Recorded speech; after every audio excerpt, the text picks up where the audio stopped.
God, 1,000 dogs. I'm not... No, Jesse, you can't control that many dogs at once, can you? I'll just leave. Hey, everybody. I'm going to out for a little bit of a ride around today. Did a bit of work to Jessie yesterday, gave her an oil change and lubed up her cables, adjusted the clutch. Just some general bits and pieces. Anyway, I've got a couple of things to talk about today. One of them was a brilliant news article that I read, and it shows that B&Q have got some business announced to them. Basically, as you know, the film 50 Shades of Grey is coming out, and in America, this spawned some have-a-go type bondage sessions, and the local hardware stores were inundated with people after rope, tie wraps, duct tape and the like. I will say here, I have nothing against bondage. I don't think it's particularly weird if it's your thing and it gets you off, and you know, both parties, or parties in numbers, are happy with it. Well then, fair play to you. Do as you wish. Basically, B&Q put a memo out internally saying, we expect high demand for rope, duct tape and zip ties because of the 50 Shades of Grey film being released and people wanting to have a go themselves, and preparing the staff for the sensitive questions that they may get. They are also, they're even going to the point of sending out copies of the book and asking the staff to familiarise themselves with the storyline and the things that people might be after. And they do add as well that, you know, the staff should remind people that things are only designed to be used for certain purposes. Though, you know, rope, duct tape, we can't do someone too much damage with that. Zip ties, you could really fuck someone up, depending on how they're used, but you know what I mean. Ever got a zip tie caught on your finger by accident, like playing with it? Oh God! Yeah, you have to stick a knife through your finger to get them off, or you don't actually, you stick a pin in the little, you know what I'm saying. Obviously this is an interesting line for a B&Q store to take, to embrace a bondage film so strongly and expect the business and how to deal with it. And you know what? That's a way to run a fucking business. You know, if you're selling shit that people are going to want to buy, then do prepare yourself for it, because it probably will happen. S&M and bondage is not as rare as people think it is. I personally have a friend who... He's not me, because you see, whenever you say a friend of mine is very, very much into bondage. A little bit too far, maybe. But, you know, I hear some interesting stories. And when he's got girls coming willingly just to, you know, have a bit of a session, he's loving life. So the reaction I've heard from some people of like, you know, oh, fucking bondage, how weird, oh, fucking weirdos. I need to clean my visor badly. Yeah, fucking weirdos. Don't be so sure that it's that unusual. A completely unrelated thing, but I have to mention this because, you know, I do. When my dreams go into a world of weirdness that even I wouldn't see coming, then, yeah, I always mention it because it's just funny as fuck, and this one was funny. It's the attack of the fat bitches, basically. Nickful tweaks of doom. You'll see what I'm talking about.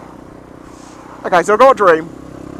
Apparently I'm in America, although the places that I am in are actually in England, which is interesting.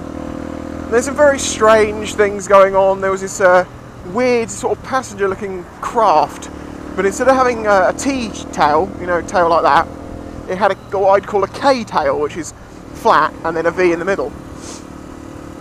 It was, yeah, a bit of a weird plane. But the thing is, it kept becoming invisible and invisible at night in these weird storms, and shooting out, fuck you, like weird light beams, and appearing and disappearing.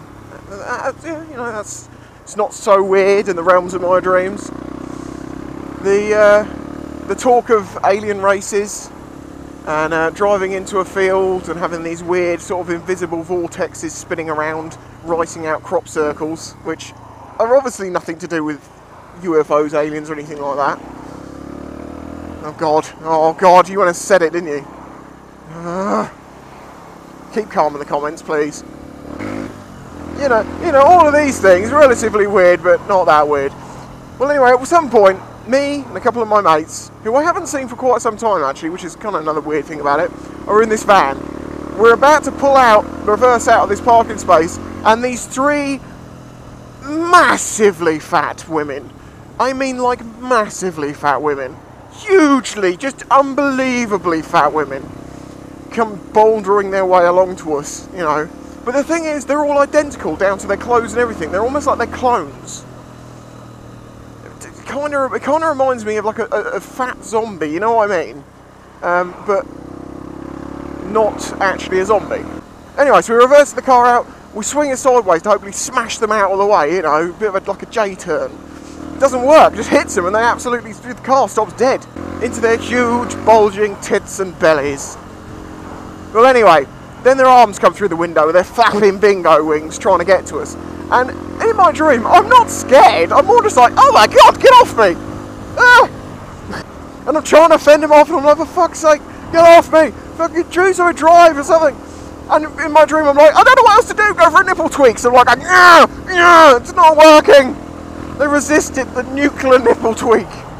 That's the moment I remember more out of any of this dream. I mean, there was loads more to it, but they're just the key bits I remember. But it was the sudden, like, I don't know what else to do! Nipple tweaks! It didn't work.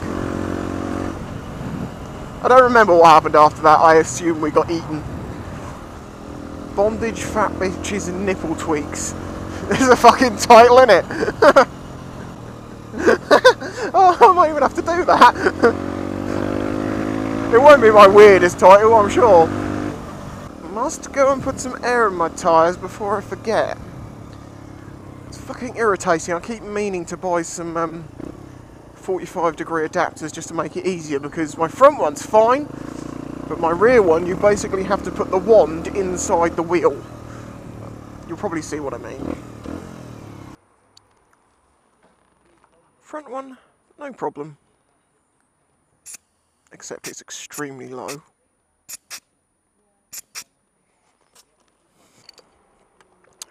Alright, as you can see, this just isn't happening.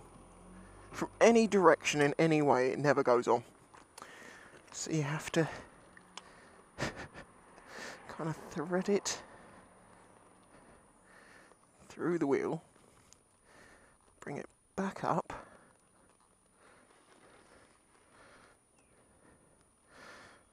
give it a turn,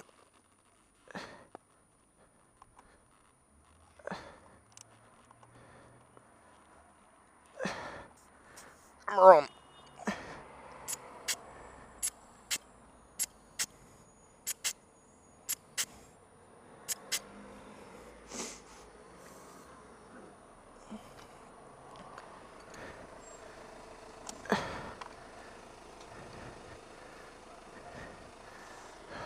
Jesus, gonna park much closer. Should we go for some super, just for the fucking hell of it?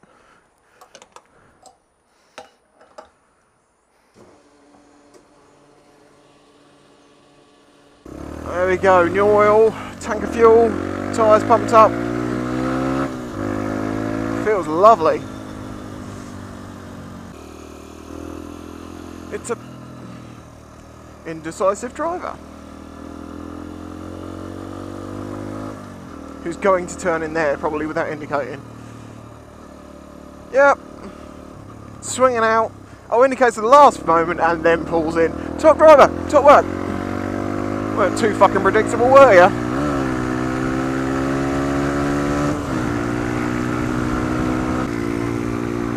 Oh dear God, they were low. I really hadn't noticed. Very silly of me. I will reprimand myself with massive nipple tweaks and some rope. Maybe a tie wrap round each bollock. You know when someone tells you something and you can never hear it the same way again? You know, like an abbreviation or a word or something like that. Well, I'm going to do that for you now just because I feel like it. You know CBT, compulsory basic training, the course you have to do to ride a 125 in the UK? Yeah, well it also stands for cock and ball torture. I discovered this when I mentioned a CBT to my friend. Yes, the same one who's into bondage.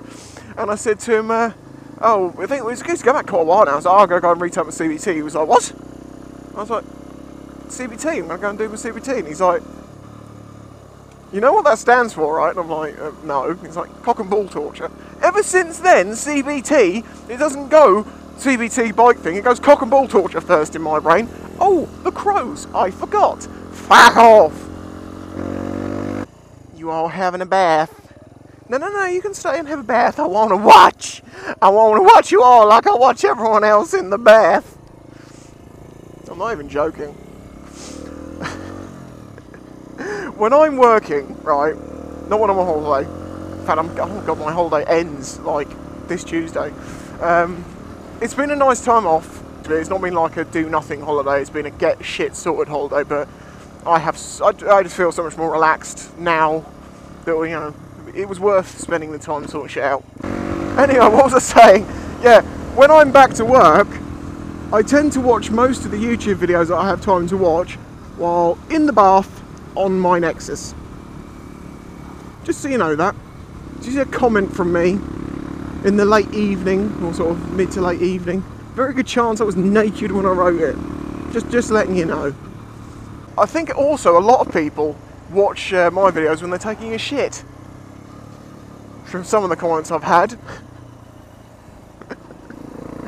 Like, I'm sure there's someone right now squeezing one out, going, yep, having a crap right now. Okay, so I've talked about bondage, nipple tweaks, shitting, having a bath and watching stuff naked. Well, obviously naked, you wouldn't have a bath with your fucking clothes on. Well, this has been an educational and an upbeat video. And I'll thank you for leaving a like. Catch you next time. You sound a bit tough if you go, oh, bloody hell. Oh, bloody hell, old chap, what are you doing now? See, you sound a bit like a toff. Arrogant and Hertfordshire. And... Yeah, do you like straps being forced into the side of your head? Here's an interesting question.